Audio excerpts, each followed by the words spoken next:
자, 1, 2월 달은 이제 전반적으로 한번 잘 정리하시고, 이제 3, 4월 가입 들어가시면요, 이제 기출 문제, 이제 오후에 또 강의를 있는데, 문제하고 이론을 풀면요, 좀 실력이 빨리 향상이 돼요. 그래서 한 4월까지 실력을 좀 많이 향상시켜서 2차 공부 좀 많이 하셔야 됩니다, 원래. 1년에 끝내셔야지, 뭐. 네.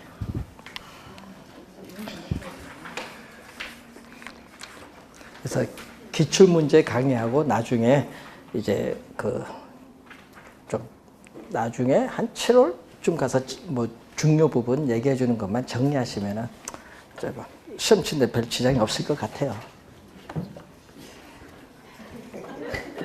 왜요? 지장이 없어요. 너무 쉬워. 근데 보라는 걸 안 보고 이상한 걸 봐서 그래요. 뭐 이제 도서관 가면 자료에 너무 홍수야. 그래서 이제 학생분들이 질문을 해. 그러니까 이런 질문하면 이거 시험에 이제 얘기해줘. 이걸 안 나옴 하면은 시험에 안 나올 걸 보고 있어요. 보면은. 그래서 작년에도 질문한 거 보면은 이거 우리 가르쳐 이거 시험 보지 말라고 했는데도 꼭 보시는 분이 있어. 그래서 다 봐야 이제. 그래서 작년에도 우리 마지막 특강 때 거의 뭐 문제 다 찍어줬잖아요. 다 정답까지. 뭐 그 정도면 됐지 뭐. 그러니까 이런 공부하실 때 흐름만 잘 보시면 돼요. 찍어주는 건 우리가 찍어주는 거니까.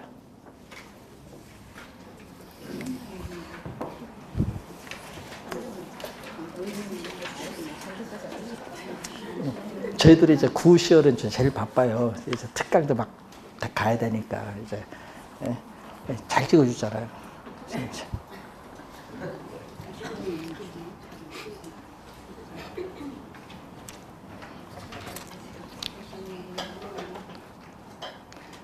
자,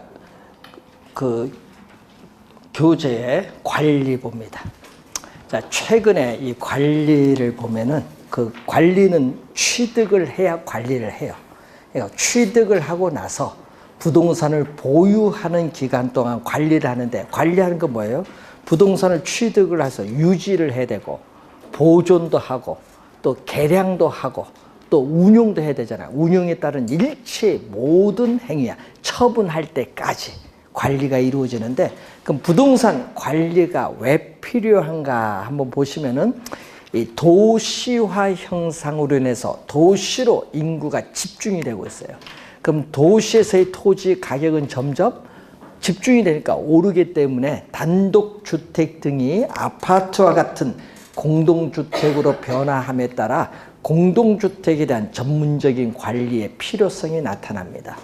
또 건축기술이 발전함으로써 건물이 고층화되면서 대형 건물이 들어서면서 전문적인 관리의 필요성도 나타나고, 또 대형 건물이 들어섬에 따라 임차인이 또 대량으로 발생해요. 임대차 관계에 있어서. 그래서 부재 소유자의 요구가 증대됨으로써 또 전문적인 부동산 관리가 필요한 이유입니다. 자, 그래서 요즘에 건물이 고층화되면은 전문화된 관리의 필요성이 나타나고, 자, 관리의 내용에 나오죠. 자, 이 내용에서 이제 최근에 이제 지문이 출제가 되는 것은 바로 이런 내용을 출제하죠. 복합 개념. 자, 여러분이 복합 개념은 우리 부동산 개념을 배웠을 때 처음 우리 나온 용어잖아요. 복합 개념. 자, 이 복합 개념에 따라서 부동산 관리는 뭘 할 필요가 있다? 우리는 종합적인 접근이 필요하다는 그런 내용입니다. 자, 종합적인 접근이 필요하다. 자, 무슨 관리죠? 기술적 관리. 자, 기술적 관리, 그리고 경제적 관리, 법률적 관리. 자, 이런 기술적, 경제적, 법률적인 복합 개념이죠. 자, 그 중에서도 시험 지문에는 이 기술적 관리가 또 자주 나오죠. 보면은 기술적 관리. 자, 기술적 관리는 기술적 측면에 하자 흠이 발생하기 전에 사전에 예방 대책을 세워준다든지, 기술적, 즉 물리적, 기능적 하자가 발생한 경우에는 그 하자를 제거해 주기 위해서 필요한 기술적 우리가 조치를 취해주는 관리죠. 자, 토지인 경우에는 뭐가 있죠? 뭐 토지 건물인데 토지인 경우에는 시험에 나오는 게 뭐죠? 경계. 토지의 측량을 통해서 경계를 우리는 확정을 해야 돼요. 자, 이게 가끔 시험에 나오고 또 사도를 방지하기 위해서 철조망 시설을 설치한죠. 철조망에서 내 땅 들어오지 마라. 또 경사지 대책으로서 배수 시설을 설치한다든지 또는 옹벽을 설치해서 토지의 붕괴를 방지한다든지 이런 것은 토지의 기술적 관리. 건물은 청소 소독하는 위생 관리, 온도 습도 조절, 각종 기계나 기구를 수리, 운전, 보수하는 설비 관리, 그리고 건물의 현 상태를 유지하기 위한 보전 관리, 방범, 방제 등의 안전 대책과 관련한 보안 관리, 이런 관리는 건물의 기술적 관리입니다. 자, 이 경제적 관리는 경영이죠. 경영 관리라고 해요. 자, 경영 관리다 보니까 어떻게 돼요? 특히 수익을 창출하는 부동산이죠. 자, 수익성 부동산. 여러분, 수익성 부동산은요, 상업용 부동산, 공업용 부동산, 광업용 부동산, 임대용 부동산을 말하여 이 수익성 부동산 관리에 중요한 게 무슨 관리? 경제적 관리요.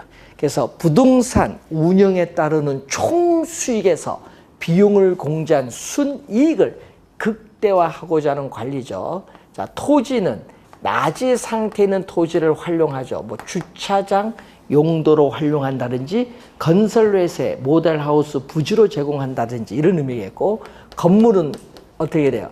임대용 건물의 손익 분기점을 파악을 한다든지 또 우리는 인력 배치 등을 통해서 인력 비용을 또 절감하죠. 인력 관리, 뭐 또 수입 지출에 있어서의 회계 관리, 이런 것은 건물의 경제적 관리죠.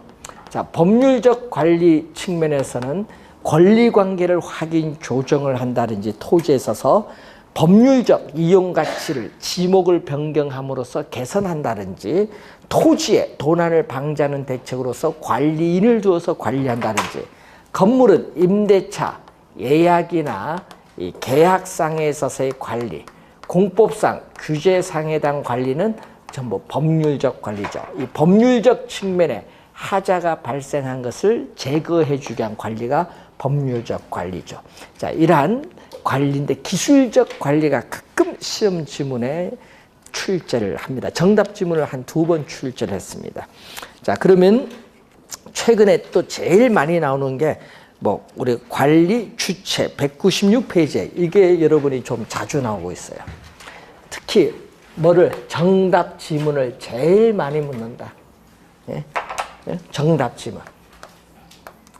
자, 요즘에는요, 여기서도 지문 하나 뽑아오고 여기도 하나 이런 식으로 뽑아오는데 그 중에서도 정답 지문을 제일 많이 묻는 게 이쪽이에요. 이쪽. 관리 주체에 따르는 관리 방식으로서 크게 3가지. 자가 관리, 또 위탁 관리, 혼합 관리로 나눠볼 수 있습니다. 자, 여러분 자가 관리를요, 출제를 할 때 보면요, 직접 관리로 출제하기도 하고요. 여러분 27회는 직접 관리, 그리고 또 자기 관리, 25회는 또 자기 관리, 예? 또는 자치, 23회는 또 자치 관리, 이렇게 여러 가지로 출제해요. 뭐 직영 관리, 예? 자가 관리, 자기 관리, 직접 관리, 직영 관리, 자치 관리 다 같은 말입니다. 자, 소규모의 부동산을 본인이 직접 관리하는 방식입니다. 본인이 직접 관리하면요, 입주자에 대한 최대의 서비스를 제공해 줄 수 있는 장점이 있어요. 또 지시 및 지휘 통제력을 발휘할 수 있는 장점이 있고, 또 기밀 유지, 시험에 요걸 많이 내요. 기밀 유지, 보안 관리가 양호하다는 장점. 그 지문을 좀 제일 많이 나오니까 좀 주의하도록 하고, 또 본인이 직접 관리하든지 한두 명의 자가 관리 요원을 두어서 관리하기 때문에 어떻게 돼요? 우리는 관리가 어떻게 돼요? 소중하게 관리하죠. 예, 그래서 우리는 그런 점에서 우리가 장점을 가져요. 단점은 관리의 전문성이 떨어지기가 쉽다는 단점이 있고, 또 인건비 부담이 불합리하게 높아질 수도 있고, 또 관리 업무에 무사 안일주의, 타성화가 나타날 수도 있고, 또 정 때문에 임대료 경정 바꾸기가 어렵다는 단점이 있습니다. 자, 항상 정답은 어디서 묻는다? 우리는 정답은 장단점에서 정답을 물어요. 장단점을 잘 공부해 두셔야 돼요. 장단점. 자, 위탁 관리를 뭐라고 하죠? 간접 관리 또는 뭐죠? 외주 관리라고 해요. 자, 여기는 대형 건물의 관리에 적합한 관리 방식인데, 자, 여러분이 전문적인 부동산 관리 회사의 관리가 이루어져요. 그렇기 때문에 시설물의 노후화를 늦출 수 있는 장점도 있고, 관리 업무가 전문적이고 효율적으로 이루어지기 때문에 그런 점은 장점이에요. 자, 전문적인 부동산 관리 회사가 관리가 이루어지니까 부동산 소유자는 자신의 본업에 전념할 수 있고, 관리 업무에 무사 안일주의 타성화를 방지할 수 있는 주의할 건 있어요. 관리 비용이 저렴하다는 장점이 있어요. 여러분, 관리 비용이 위탁 관리하기 때문에 비싸다 하면 안 돼요. 저렴하다. 왜? 전문적인 관리 회사의 입찰 경쟁을 통해서 낙찰이 이루어지기 때문에 관리 비용을 저렴하게 써낸 업체에게 낙찰이 이루어지죠. 저렴합니다.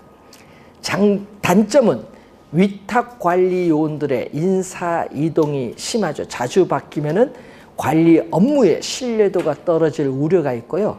위탁 관리 업체가 영리를 지나치게 추구할 경우에는 부실 관리를 초래할 우려가 많다는 단점도 있어요.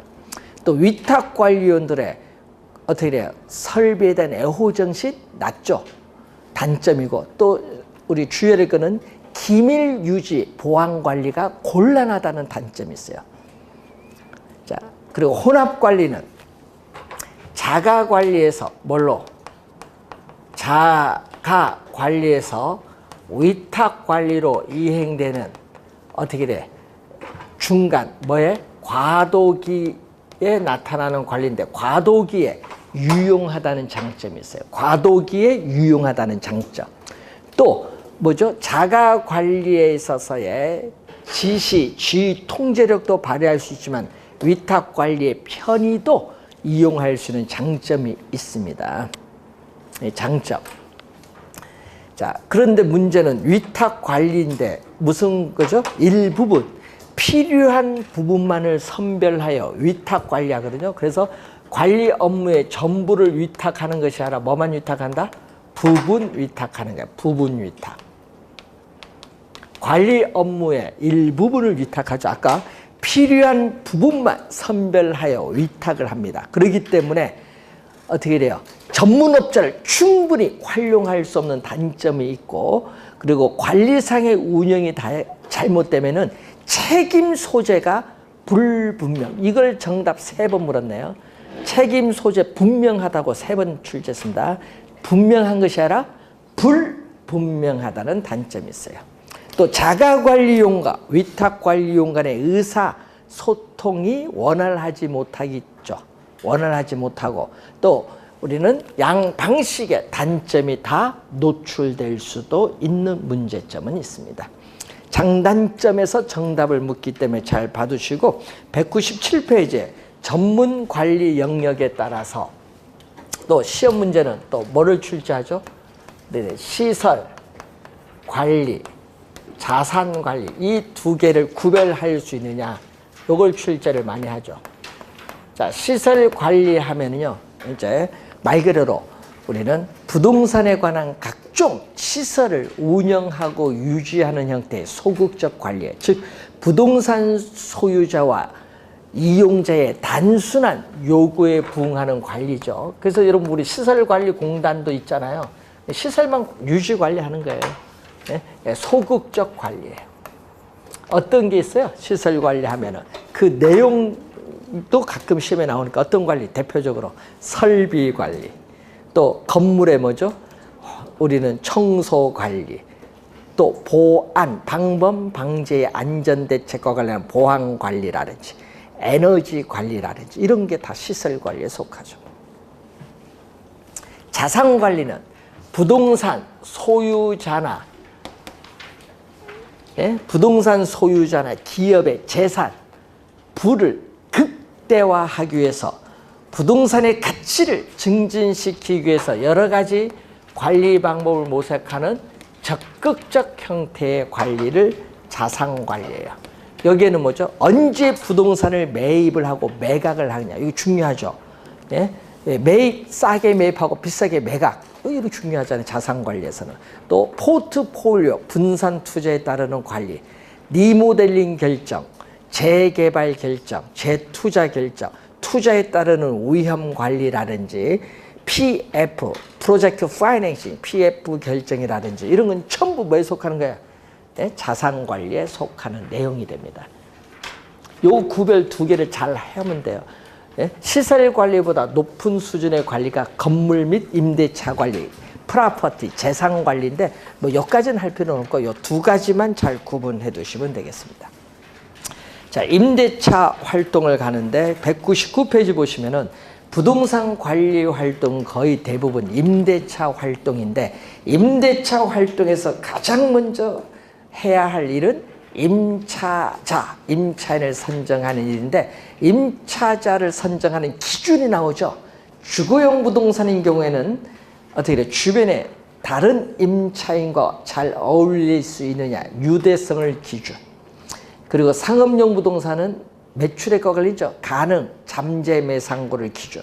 공업용 부동산이나 업무용 부동산인 경우에는 임차자의 목적에 맞느냐, 적합성을 기준으로 선정합니다.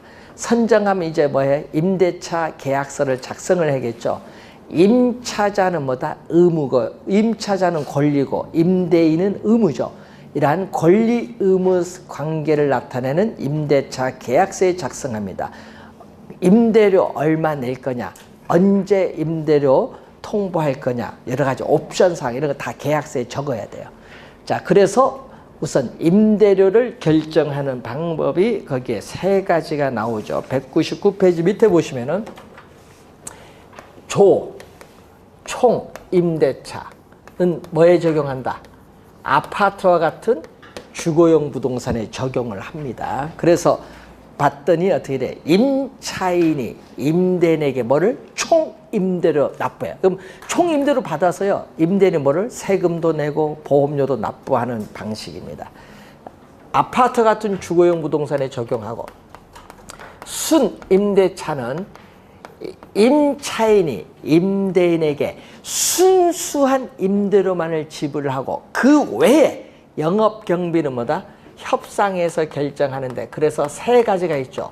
1차 순임대차, 2차 순임대차, 3차가 있죠. 그런데 아까도 얘기했지만 순수한 임차인은 임대인에게 뭐만 지불해요? 순수한 임대료만을 지불하고 그 외의 영업경비는 협상해서 결정하죠. 그럼 협상 뭐가 있어요? 1차는 여러분 편익시설을 이용하는 거 누가 내야 돼? 임차인이 냈지. 자기가 이용하니까 편익시설 비용, 기타 특별 부가금 있죠. 요거 세금, 이것은 이용하는 임차인이 내는 거예요. 그런데 2차는요 1차에다가 뭐를 더해줘? 1차에다가 뭐를? 화재 보험료를 더해주면 2차고, 3차는 2차에다가 뭐를 더해줘? 유지 수선비를 더해주면 돼. 유지 수선비를 까지 더해주는데 우리는 공업용 부동산이죠. 공업용 부동산은 3차 순임대차를 적용하는 것이 일반적이다. 자, 시험은 이 세 가지 중에서 우리는 이 비율 임대차를 3번 출제했습니다. 27회 시험에 또 출제했었죠, 최근에. 비율 임대차는 어디 적용한다? 우리는 상가, 점포 등의 매장용 부동산에 적용해요. 그래서 임차인의 총 수입의 일정 비율, 예를 들면 뭐 7%면 7%, 일정 비율을 임대료로 지불하는 방식입니다. 자, 예를 들어서 여러분 KFC 매장이 있는데 KFC 매장이 나는 여기 꼭 들어가겠다. 그래서 건물주에게 임대료로 내 월 총 수입의 7%를 지불하겠습니다. 7%를 주는 거야. 1,000만 원 벌면 7% 주고 되겠죠? 500만 원 벌어도 7% 주는 거예요. 그러니까 총 수입이 많을수록 뭐도 많아져요? 임대료도 많아지죠. 자, 이 지문을 좀 자주 출제한다는 걸 염두에 좀 두시고, 자, 그리고 이 임대료를 이제 수집을 하죠. 임대료 언제까지 얼마 임대료를 납입하세요 수집을 하고, 그리고 부동산을 유지하는 활동이 있습니다. 자, 여러분 정기적으로 청소 소독하는 일상적으로 행하는 유지활동도 있는데, 유지활동 중에서 가장 중요한 것은 뭐죠? 예방이 중요하죠. 자, 어떤 문제가 발생하기 전에 사전에 수립된 유지계획에 따라 시설을 교환을 한다든지, 이것을 하는 활동이에요. 사전적인 유지활동이라고 해요. 그래서 예방적 유지활동이 가장 중요시되고, 또 어떤 문제가 발생한 이후에 그 문제를 해결하기 위해서 행하는 활동이 뭐죠? 대응적 유지활동 또는 사후적 유지활동입니다. 세 가지 유지활동 중 예방적 유지활동이 가장 우리가 중요하다. 자, 그리고 보험에 가입을 하는데 우리나라는 뭐죠? 여러분 손해보험 중에 뭐를 가입해요? 우리는 뭐 건물에 화재 보험 가입 여기밖에 없잖아요. 일본 같은 경우는 임대료 손실보험도 있어요. 재해보상보험도 있거든요. 근데 임대료 손실보험은 건물 화재 등으로 인해서 임차인으로부터 임대료를 받지 못하는 경우가 생겨요. 그런데 건물 짓는데 돈은 융자 받았어요. 그럼 뭐가 나가죠? 예? 예? 이자도 나가고 또 세금도 나가고 또 뭐도 나가요? 보험료도 납입을 해야 되는데 여기 없는 거예요. 그래서 임대료 손실보험에 보면요, 임차인으로부터 임대료를 받지 못할 경우를 대비해서 그 손실에 대해서 보상해주는 보험이 있어요. 이게 임대료 손실보험.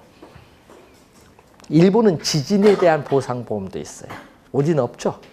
예. 자, 그리고 건물의 내용 연수가 나옵니다. 요거는 평가이론 가면 또 배웁니다. 건물의 내용 연수인데 내용 연수는 수명입니다. 건물의 수명이에요. 건물의 수명이 건물의 내용 연수다. 즉 건물이 유용성을 지속시킬 수 있는 내구 연한을 말하는 게 바로 이 내용 연수인데, 여러분 세 가지가 있어요. 자, 건물을 여러분 준공을 했어요. 준공을 했어요. 그래서 건물을 사용을 해요. 사용을 해서 점점 노후화가 되죠. 그래서 건물 사용이 불가능할 때까지 기간을 뭐라고 하느냐?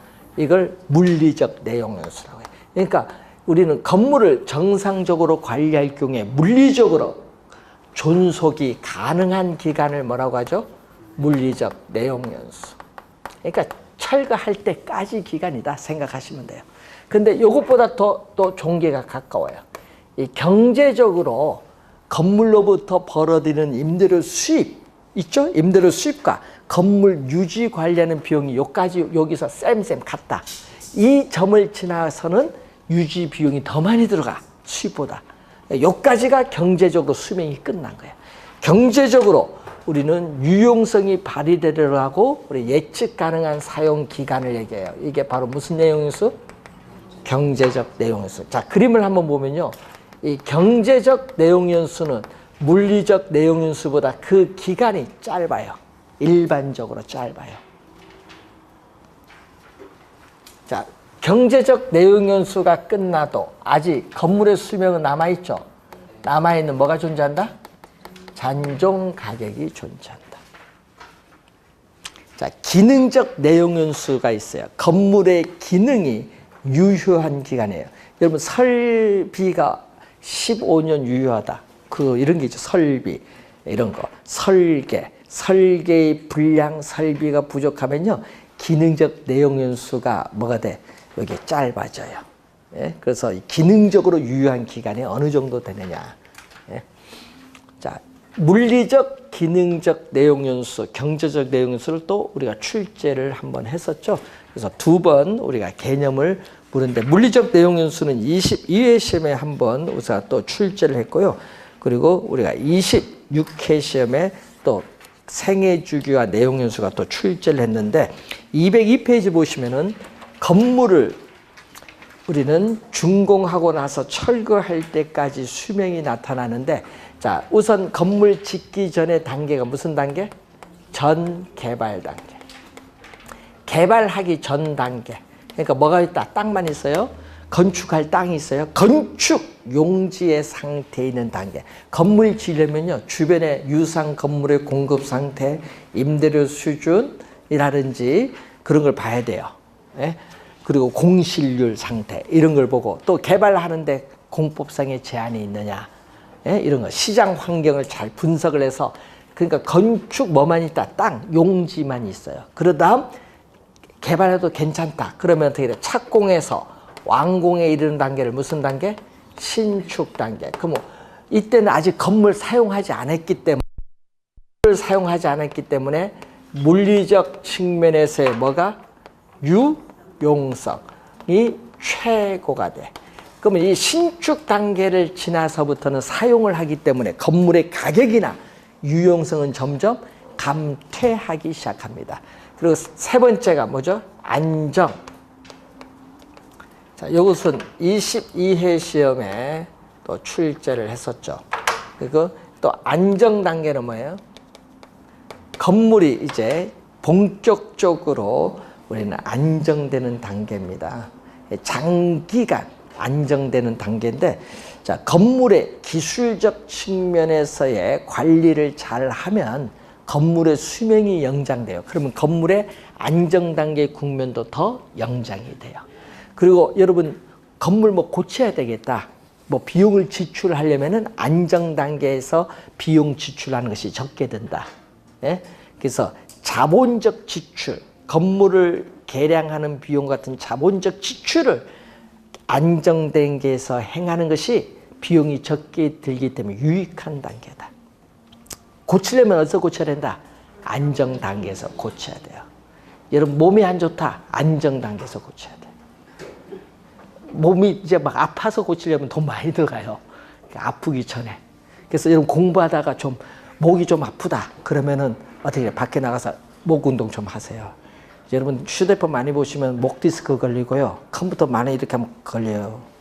예? 그래서 여러분, 제일 좋은 게, 예? 어떻게 돼요? 목 운동 잘 해야 돼. 잘못하면 큰일 납니다. 우리 중개사 공부하신 분들이 제일 많이 걸린 게 허리 디스크, 목 디스크예요. 예? 도서 가서 앉아서 공부하다 보니까. 안정 단계를 지나면요, 노후 단계로 와요. 예? 건물이 장기적 본격적으로 안정되는 단계를 지나서 건물의 물리적 기능적 상태가 급격히 나빠지는 노후 단계에 들면요, 이때 비용을 지출하면 많이 들어가니까 안 돼요. 이때는 어떻게 돼요? 개량 비용을 지출하면 안 되고 새 건물로 교체할 수 있는 계획을 일반적으로 세우는 게 좋아요. 노후 단계를 지나서 이제 뭐다? 건물 이제 쓸모가 없다. 그럼 이제 뭐다? 철거하는 단계를 무슨 단계? 완전 폐물 단계.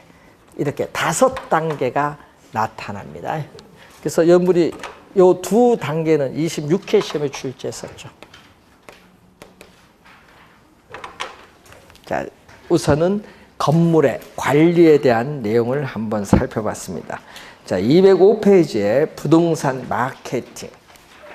마케팅은 생산자에서 소비자에 이르는 상품의 흐름을 마케팅이라고 합니다. 자, 그래서 이 최근에는요, 이 공급자, 판매자 주도의 시장에서 최근 21세기 들어서면서 구매자, 소비자 주도의 시장으로 전환되고 있음에 따라 부동산 마케팅의 중요성이 점점 더 강조되고 있습니다. 자, 그래서 이 마케팅에 둘러싼 환경은 넓은 의미인 거시적 환경, 사회적, 문화적, 기술적, 경제적, 자연적, 법률적 이런 환경이 있고, 또 좁은 의미 미시적 환경으로서 경쟁업자, 규제를 하는 정부, 일반 여러분 공중을 있습니다. 근데 이 거시적, 미시적 환경은 통제가 불가능한 요인이야. 통제가 불가능한 이런 거시적, 미시적 환경을 분석을 해서 목표로 하는 시장에 도달하기 위해서 마케팅 전략을 수립할 필요가 있는데, 시험은 뭐를 출제한다? 마케팅 전략을 또 출제를 한다. 자, 시험 문제는 마케팅 전략을 출제를 하죠. 자, 마케팅 전략은 우선 시장, 점유, 마케팅 전략, 고객, 우리가 점유, 마케팅 전략, 그리고 관계, 마케팅 전략, 크게 세 가지로 나눠 볼 수 있어요. 자, 시장, 점유, 마케팅, 시장 점유가 들어가면요, 요거는 누구 입장이죠? 공급자 입장이야. 그래서 공급자 중심의 마케팅 전략. 공급자 중심의 마케팅 전략입니다. 그래서 여러분 가장 좋은 시장 기회를 제공하는 목표로 하는 시장을 표적 시장이라고 해요. 이 표적 시장을 선점, 미리 점유합니다. 선점하고 틈새 시장, 리치 마케트라고 해요. 틈새 시장을 점유하는 기법이 시장 점유 마케팅 전략. 여러분 2년 전에 27회 시험에 개념이 또 정답으로 물었어요. 개념도 많이 냅니다. 두 가지가 있어요. 여기는 또 STP 전략, 그리고 마케팅 믹스가 있어요. 마케팅 믹스. 마케팅 믹스가 P가 몇 개? 4개.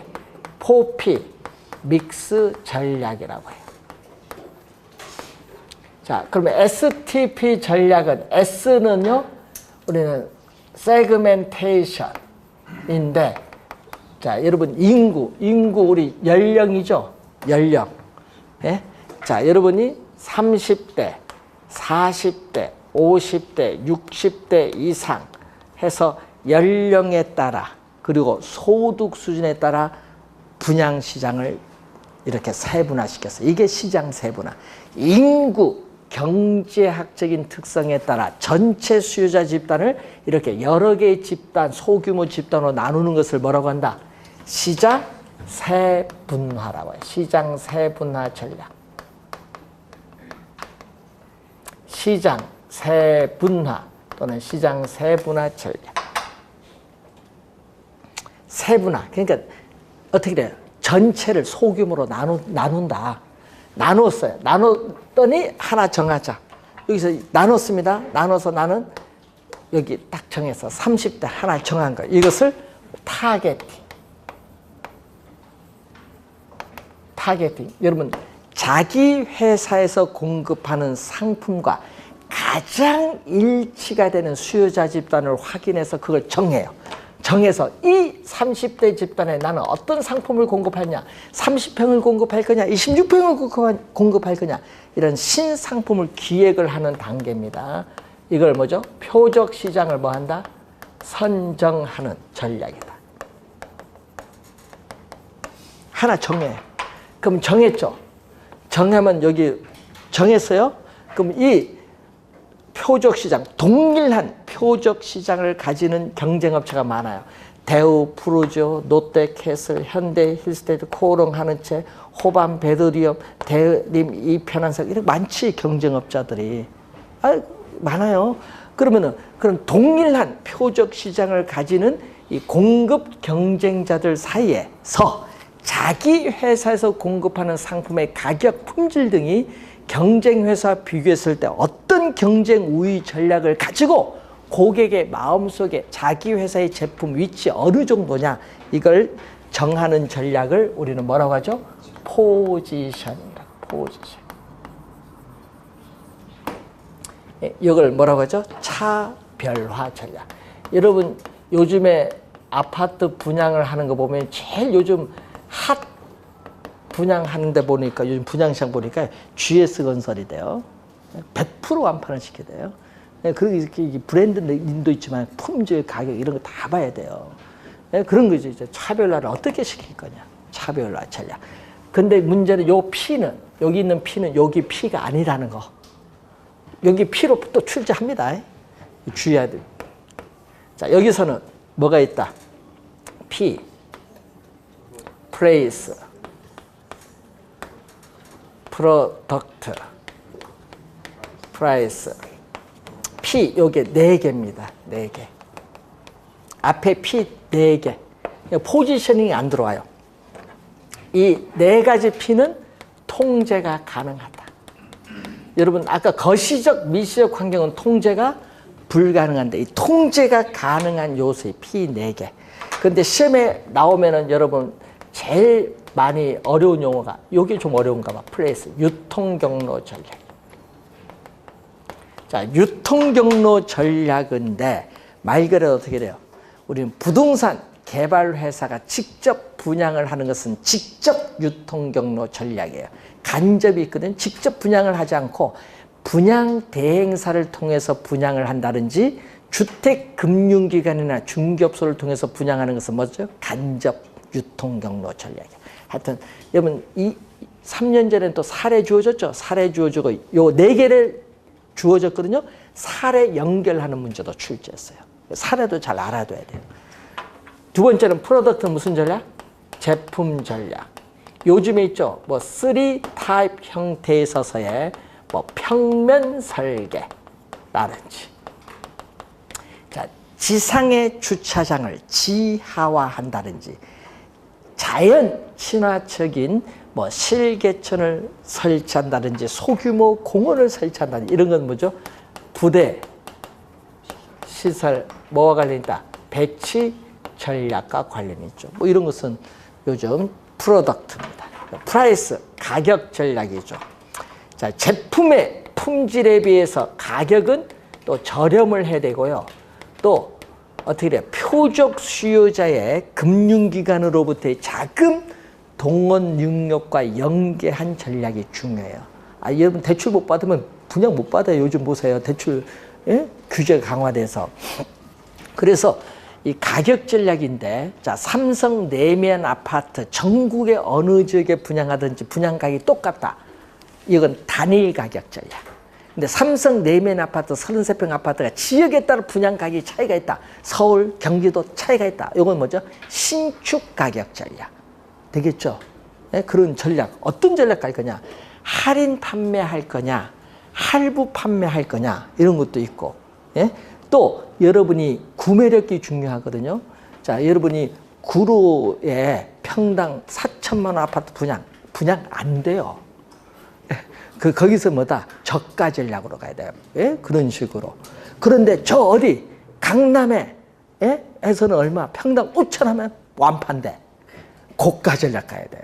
이런 전략을 잘 봐야 돼. 시장의 가격과 비슷한 분양가를 정하는 시가 전략, 시장 가격보다 비싼 고가 전략, 싼 저가 전략. 이게 2년 전엔 저가 전략 출제했어. 예? 어떻게 돼요? 구매력이 약한 지역에 또 자금을 건설업자가 빨리 회수하기 위해서는 뭐다?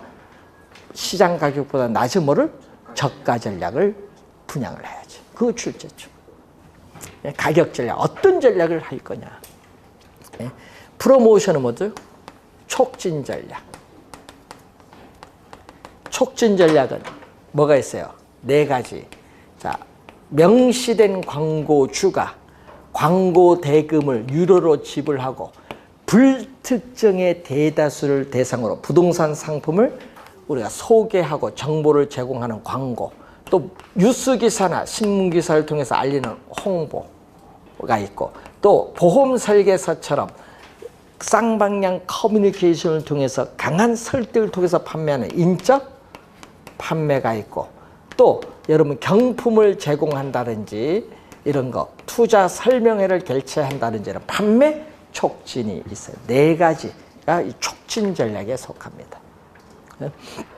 자, 고객 점유 마케팅 전략이 있습니다. 자, 고객 점유 마케팅 전략은 우리는 어떻게 돼요? 아이다에, 읽을 때는요, 아이다라고 읽습니다. 아이다의 원리인데, 이것은 고객이 들어가니까 누구 중심? 소비자. 예? 고객 점유 마케팅, 이것은 소비자 행동 이론 차원인데, 무슨 거죠? 이건 심리적 측면이에요. 심리적 측면을 강조합니다. 자, 그러면 아이다에서 앞에 A는요, attention이다. attention은 고객의 주의를 먼저 끌어야 돼. 끌어놓고 그 다음에 관심을 불러일으켜야 돼. 예? interest. 그 다음에 그 관심을 사고자 하는 desire, 욕망을 불러일으킨 다음 그 욕망을 액션, 구매 행동으로 나타내야 돼. 이렇게 소비자의 구매를 하는 의사결정 과정에 각 단계 순서대로 가는 거죠. 각 단계에 있어서 소비자와의 무슨 측면?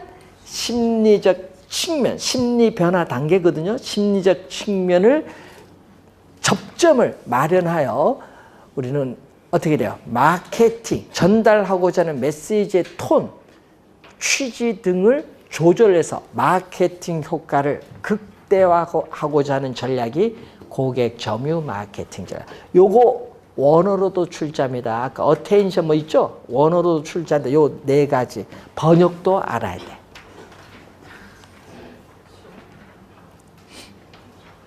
심리 변화의 단계. 관계 마케팅 전략은 소비자와 생산자 간의 일회적 거래가 아니죠. 장기적이고 지속적인 상호관계를 중시하는 전략으로서 뭐와 연관되어 있다? 아까 브랜드와 연관되죠. 뭐 대우, 푸르죠. 이런 브랜드와 연관되어 있는 게 바로 관계 마케팅 전략. 자, 여러분 시험 문제는 마케팅 전략이 원래 30회 시험에 여기서 중요합니다. 개념을 계속 묻고 있습니다. 그래서 개념 잘 정리하시기 바라고요. 자, 이렇게 해서 여러분이 시험 문제에 55% 출제되는 범위까지 했습니다. 지금까지 배운 게 55%, 55죠. 이제 앞으로 배울 투자 금융 평가, 개론에서 수식도 제일 많이 나오고 계산 문제도 제일 많이 나오고 여러분이 가장 어려워하는 부분이 투자 금융 이쪽입니다. 근데 여기에는 왕도가 없어요. 여기 수식을 많이 보고 왜 이런 수식이 나왔느냐 이해를 하셔야 되는데 여러분 너무 암기를 하셔서 그렇게 투자 금융과 문제를 못 풀어내요. 너무 암기를 하셔서. 그래서 웬만하면 이해를 많이 해두시는 게 좋습니다. 자, 원래 30회 시험에서는 투자 금융 평가에서 반 이상 맞으면 45점이잖아요. 여기서 반 이상 맞으면요. 개론 80점 사이에 나와요. 네? 그래서 여기서 좀 약간 반타작은 하자 이런 마음으로 100% 여러분 하면 어렵고 반타작하자. 자, 구정 잘 보내시고 건강한 모습으로 다음 주에 뵙겠습니다. 자, 안녕히 가십시오. 감사합니다.